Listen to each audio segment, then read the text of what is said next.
magpupunta naman tayo ng 25 years anniversary ng District I-35 ng Dasmariñas Assembly.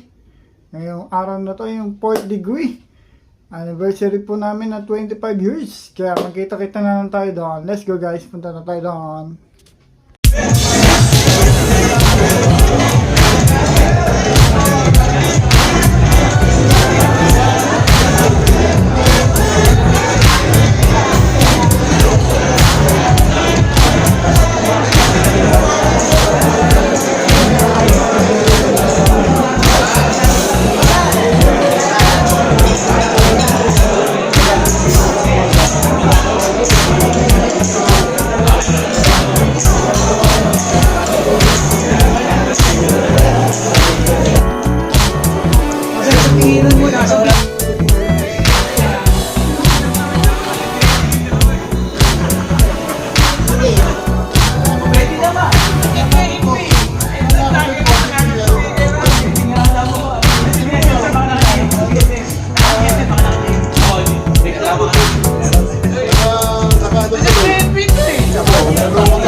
Sir, muna dito bago maging busy doon. Sir, dito ba? Sir, yan.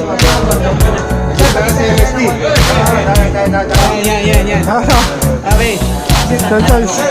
Sir, Bob, busog pa tayo konti. Para medyo saktuhan. Okay po, sa akin po muna. Ready? 1, 2. Dito po. Ready? 1 more. Ready? 1, 2. Dito po, sir. Sa akin. Ready? 1, 2. Okay po. Thank you. Kaya po.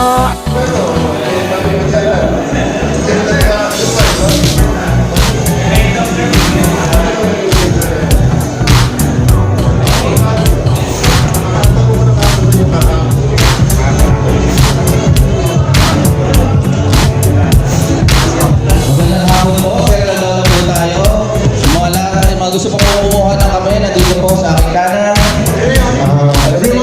Let us recognize the presence of our Luzon State Deputy, Sir Danilo A. Sanchez, Our State Warden, Bert Gonzalez.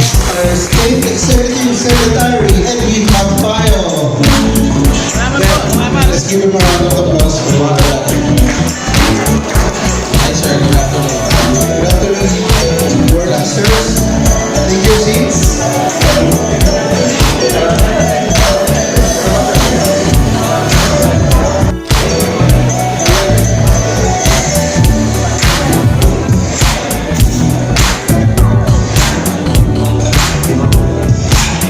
Magandang hapon po sa ating lahat.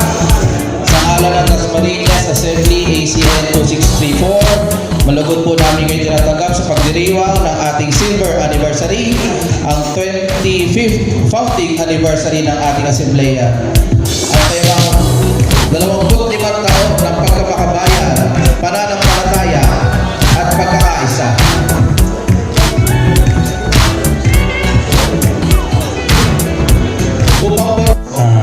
Luzon State Deputy, Luzon South State Council. Sir Knight Junior Rampas, Master of the 4th Degree, District 5, Father George J. Wilman Province. Sir Knight Rosario, the 3rd Council of Nation Chairman, Luzon South State Council. Sir Knight J.M. Katibuhan, co-founder of Dasmariñas Assembly, Assembly Council number 2634.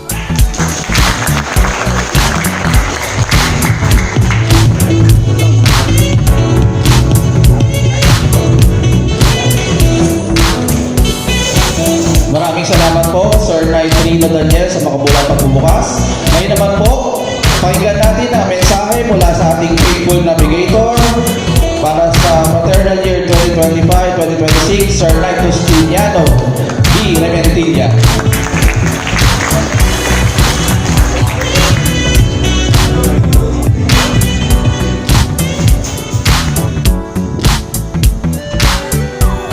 Sa ating pong Luzon State Deputy, Sir Mike Lani Sanchez, sa ating of course, state officer, ang ating state treasurer, our very own Sir Knight Goods Lara, sa ating po mga state warden, Sir Knight Bert Gonzales, sa ating state executive secretary, Sir Knight Edwin Magtayan, of course sa ating master of the Poetry, just from Batangas, bagong-bagong ating mga word master, Master June Rampas, sa ating po mga state officer pa rin na nandito, Sir Mike Francis, Sir Bob, si Sir Mike Bob, at ang ating very own Sir Mike Jerry, Sir Yan.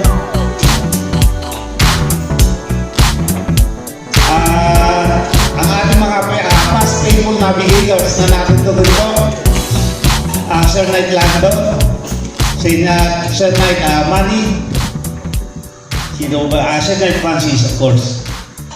At ang ating pong co-founder ng ating assembly, wala iba pa pong Los Angeles, Sir Knight Leo Timbuan. Worthy Brother Knights, ladies, isang mapagpalang hapon po sa lahat.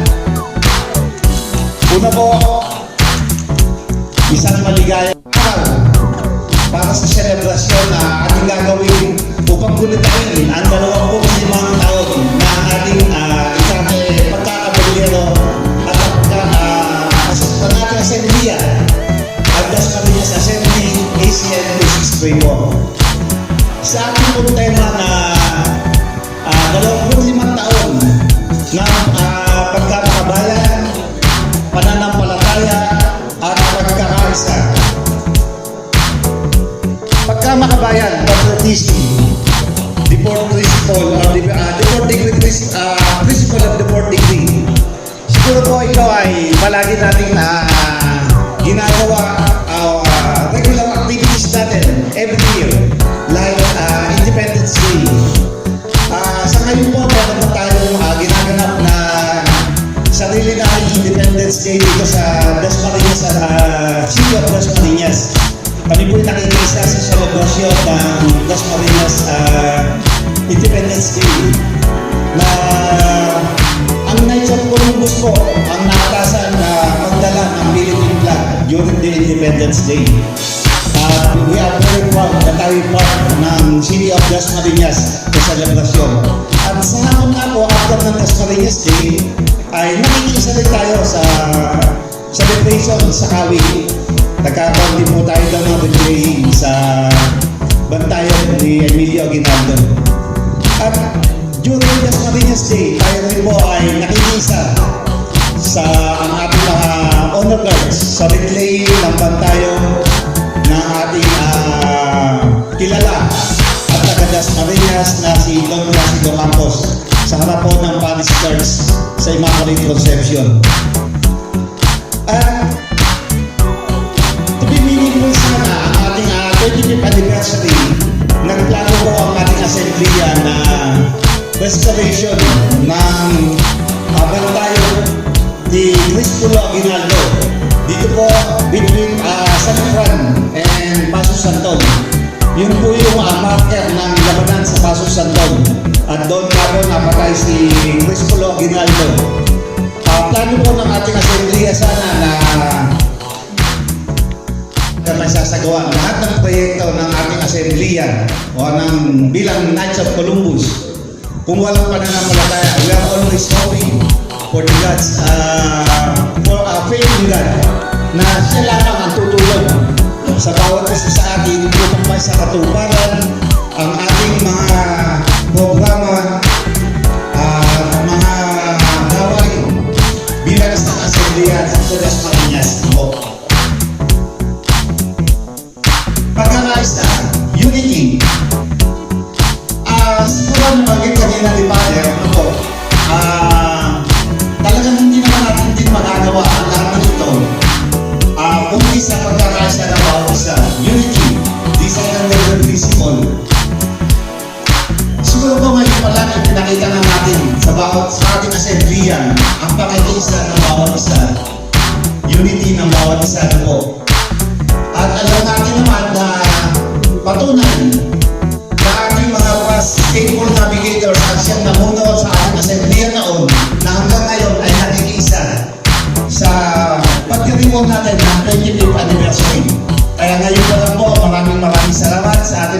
faithful navigators na narito.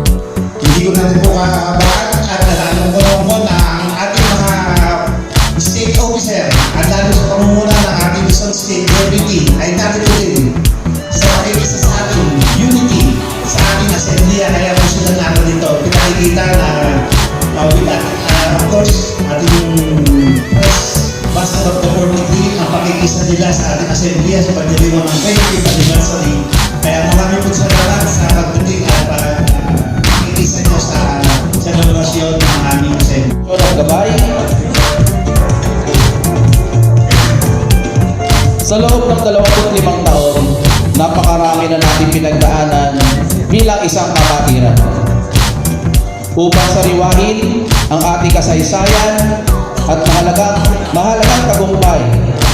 Narito ang ating co-founder ng Dasmariñas Assembly, Assembly Council number 2634 at former State Detention Chairman, Luzon Jurisdiction, Sir Knight Leo M. Katimbuhan.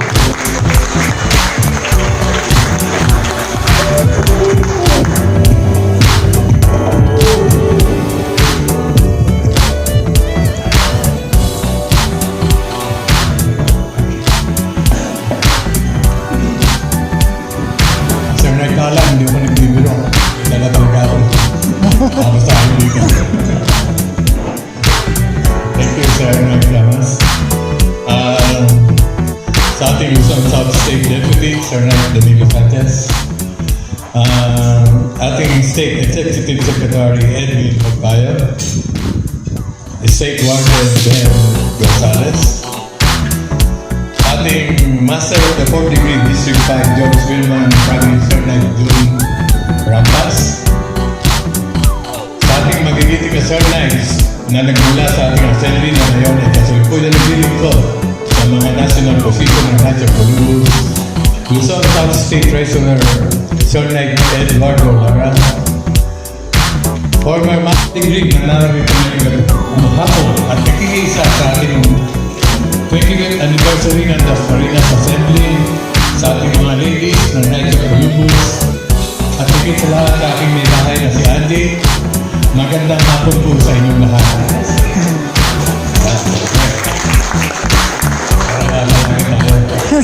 Idol! Nais ko magpasalamat sa mga nag-organize ng pagdiring na ito dahil binigyan po ang mula na ako ay makadalo sa napakahalagang okasyon nito.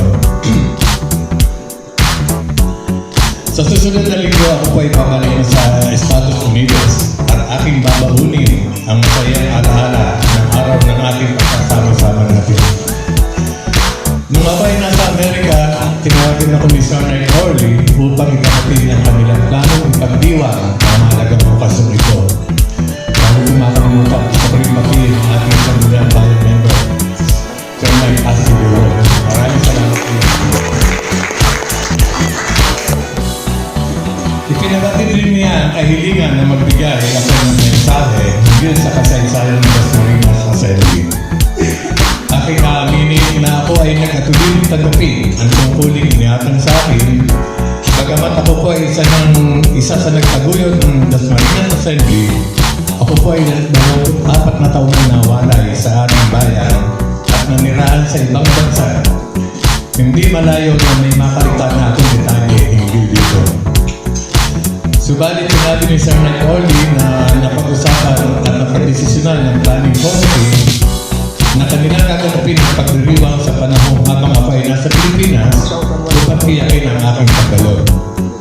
Lubos ang aking kagalatan at pagpapahalagang ibinigay niyo sa akin, lalo na sa inyong pagkilala sa aking nagawa bilang isa sa nagtaguyod ng aking samahan.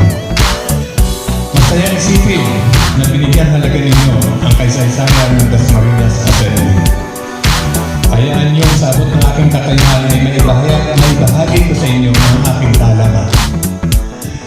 Taong 1989, na ang inyong lingkod ay nag-4th degree sa ilalim ng President Emilio Aguinaldo Assembly. Sa panahong ito, ang President Emilio Aguinaldo Assembly ay binubuo ng halos lahat ng mga councils ng Cavite. Nang dumami na ang mga konseho ng Cavite, Ang President Emilio Aguinaldo Assembly ay nagbuo pa ng isang assembly na tinatawag nitong Bishop Perez Assembly na binubuo ng Binahayan, Pinos, Winslow, Malagasang at Andas Marinas ay napalipat sa Bishop Perez from Emilio Aguinaldo Assembly. Patuloy na nagdagan pa ang mga assembly sa Cavite at itinatag na rin ang 13 Martyrs Assembly na kung saan nalipat ang Dasmariñas kasama ang 13 Martyrs, Indang, Palapala at Sangtran. Talagang ayaw nila sa Dasmariñas, lagi nila nililipat. 1998 naman ako na may talagang faithful navigation ng 13 Martyrs Assembly. Isa sa mga proyektong aking natatandaan nung nilusan nung mag-host kami ng Joint Renewal of Obligation ng Ferdinand Magellan Province, District 5. At ito ay binubuo at dinaluhan ng lahat ng councils ng Southern Tagalog. Isipin nyo noon na nakalaki pa ang assembly ng Southern Tagalog, Laguna, Rizal. Naging matagumpay ang organo ito, halos lahat ng probinsya ng Southern Tagalog ay padala ng kanilang representative na member ng 40B.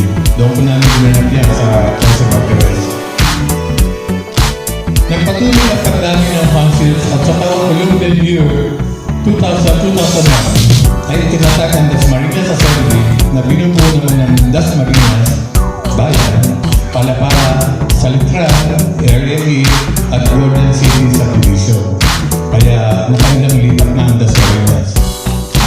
Ang unang faithful navigator natin noon ay si Sir Ben Alparan na naglingkod mula Columbian Year 2000 to 2002. Siya po ang napili naming mamuno sa bagong assembly dahil sa kanyang dedikasyon sa pagiging aktibong member ng 40B. Mula noon hanggang sa ngayon, siya ay nananatili aktibo sa ating samahan. Sa katunayan ko nga, kahit wala akong meeting o mga tutuya,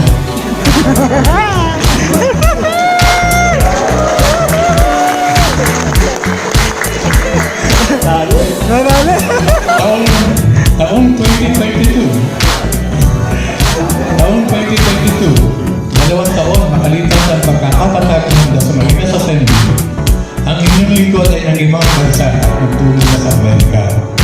Napalayo man ako, patuloy ako sumubayla at sumuporta sa kaganapan at activities ng ating assembly.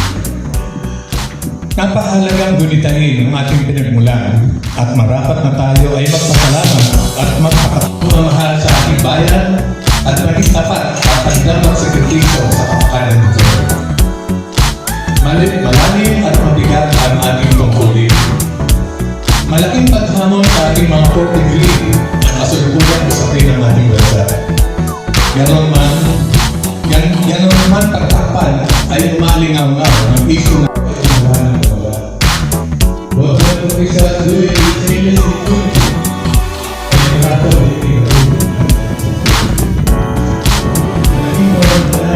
Nakita ang kanilang mga anak o apo ang matulina ng mga English speaking at sabi pa, ang cute kapag gawin ng politik mga manangat. Halo. Sa palagay ba natin may develop ang patriotism ng mga ito kung ang ating sariling wikang Pilipino ay hindi nila kayang bigkasin ng wasto? Kaya ba nilang maglingkod ng tunay sa ating mga ordinaryong mga tao na may mababang pinaglaran? Tuwa-tuwa ang iba na binilisan nila ang mga importer at mamahaling mga damit ng kanilang mga anak. Cute, social, at class. Paano kung hindi sila magkaroon ng swerte at lumaki sila na nagtatrabaho lamang bilang isang ordinaryong kawani ng gobyerno? Paano nila masusustain ang lifestyle na kanilang pinalakihan? Kung nakalakihan ng kasanayan ng marangyang buhay, marahil ilan sa kanila ay mahihirapang maglingkod ng buong tapat sa kanilang mga tungkulin. Habang bata pa, simulan natin silang turuan kung paano ba maging isang mabuting mamamayan at maging isang makabayan.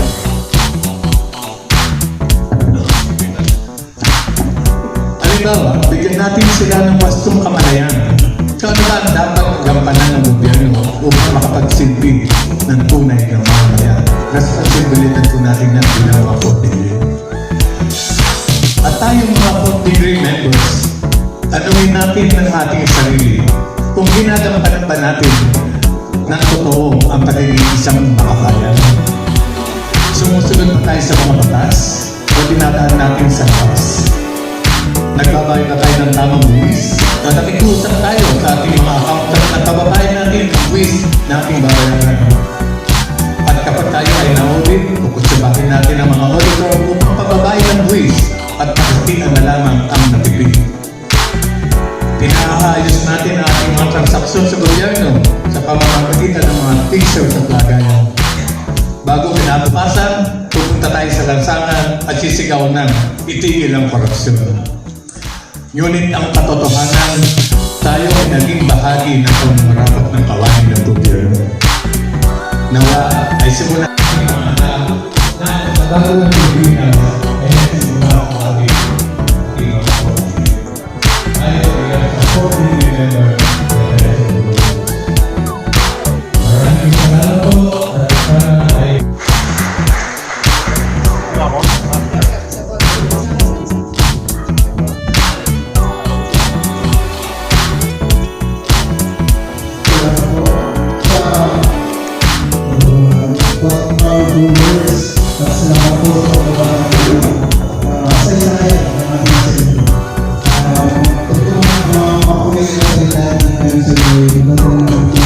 Vice Supreme Master, Father George J. Wilman, SJ Province, Sir Knight, Key Alfred M. Corona II. Let's do the knowledge.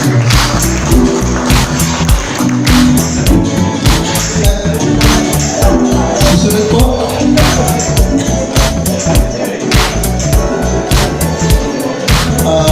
Gusto po namin tawagan para mag-itulog.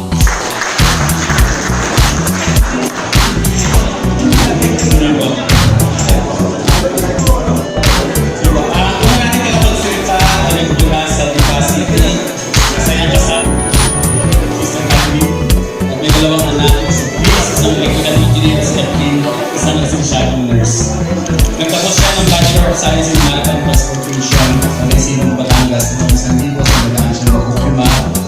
Sa kasalukuyan, siya ay katuwang sa negosyo ng kanilang pamilya at operator ng Eagle Natural Companies Philippines Batangas Branch kung saan hawak niya ang posisyon ng senior executive.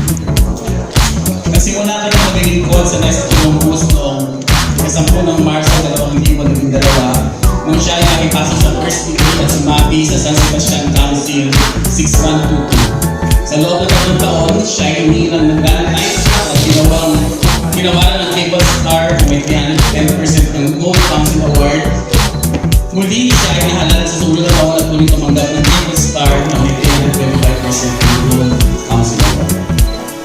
Ito na rin siya panauhin ng District Deputy sa mga fraternal years 2023 to 2024 at 2024 kung saan siya ay tumanggap matatanging panangal ng District Deputy na may 500% at 751% recruitment ay sa pagkasuso. Noong ikawalong Marso ng 2015, siya ay naitalaga bilang miyembro ng 4th ng Padre Valerio Assembly ACN 2924. Pagkaraan ng 2 taon, siya ay napili bilang People Navigator at tumanggap ng kauna-unahan Star Assembly Order ng District 5 na kanyang muling nakamit sa mga fraternal years 2019, 2020, 2021. Ang kanyang assembly ay tumanggap din ng magkakasunod na Tubia Patriot Awards para sa Ferdinand Magellan Province sa mga fraternal years 2019, 2020 at 2020, 2021. At ikinalulugod kong pagiging na nasasiyang ko ang lahat ng mga kalamanan ito at dahil mga nakabito ng assembly niya at ako po ay ang District Master. At ngayon, nung wala kang karagdagang pagbalikan ating tanggapin bagong talagang District Master ng District 5 ng bagong patag na Father George J. Wilman, SJ Province, Master June E. Marquez.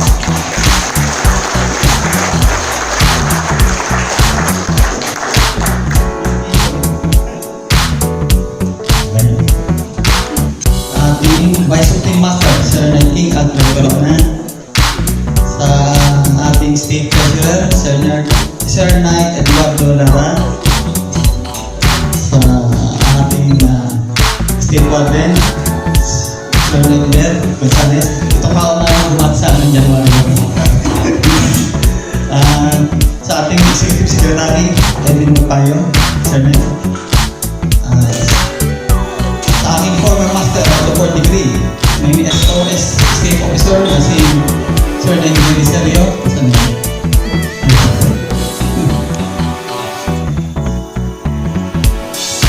Sa mga miyembro ng Dasmariñas Assembly, sa Ladies of the Nights, at sa mga State Officers na hindi ko nababanggit dito pa, magandang hapon po sa inyong lahat. Yung aking pinitingan ng buhito para paano makapasok sa Knights of Columbus. Bata pa ako noon, nakita ko ng panghis na kalalaki sa aming parokya. Sabi ko, ang ganda naman paano lumari, iba-ibang ugnay. Ang tawag ko siya sa tupan. Iba-ibang ugnay. Tinanong ko kung anong samang ito, Knights of Columbus daw. Nalaman ko, miyembro pala ang aming ama dito dahil ang daming pumunta sa bahay namin. Invite niya ako na medyo. Sabi ko, ano gagawin? Papagawin ka. Ang ginawa ko ng medyo na ako, nilagay ako ng short except ko lang papagawin yung kalagdagan. Unang attempt ko ng council meeting, nabigla ako. Ako ang bata. Ang edad ng mga tao is 68 years old. Kaya digilan ng meeting, sabi ko diba parang tatan. Parang nasa Senado, nag-aaway-away. 2014, ginawa nila akong grand night. Doon, ako nag-invite ng mga kailarin ko. Naparami ko ang mga miyembro, ng aming konseho, ang nag-triple star award ako. Wala pang mga 5-star at 10-star noon. Taong 2016, doon ako naging Petro Captain.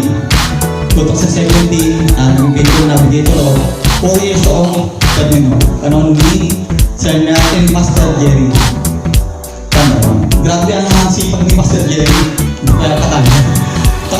Halos buwan-buwan nasa Batangas yan, nagpapamili ng RPFM. Batangas. Hindi ko yata kaya na power nito. Sa forma niya, inaward sa akin ang Star Assembly Award. Sabi niya, kauna-unang Star Assembly dito sa South Luzon. Yun ang sabi niya. District 5. South Luzon.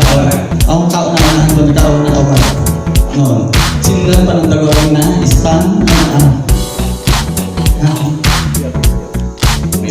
Star Assembly. Bakit tatlong naging Star Assembly Award ko?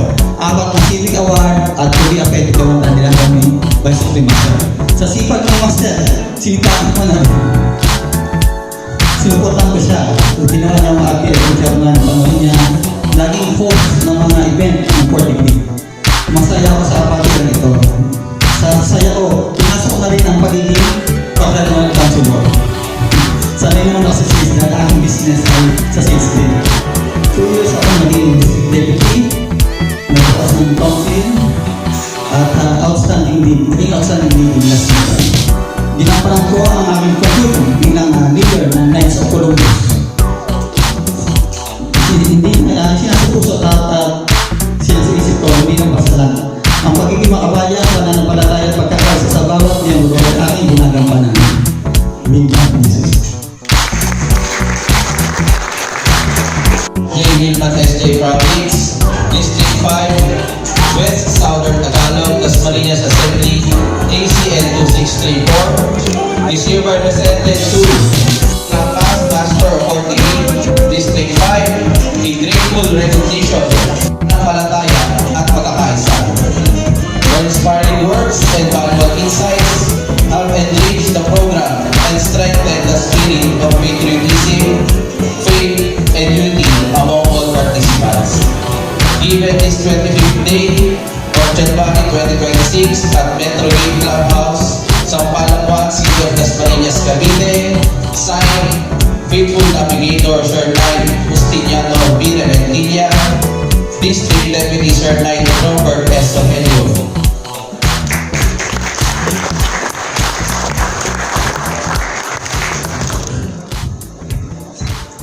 Ready, 1, 2. Po, salamat po. Yun guys, tapos na po yung anniversary ng District I-35 na 25 years at nakauwi na din tayo. Thank you for watching this video. Please comment, like, and share na din po. I'm Lodi Elgin Guzman Vlogs, Elgin DJ Vlogs. Thank you for watching, guys, and please support our Facebook page, Elgin DJ Vlogs, and our YouTube channel, Elgin DJ Vlogs din po. Thank you for watching, guys. Bye-bye. Bye-bye, guys. Thank you for watching this video. Please hit the notification bell and subscribe button para lagi kayo update sa akin mga videos. Bye-bye!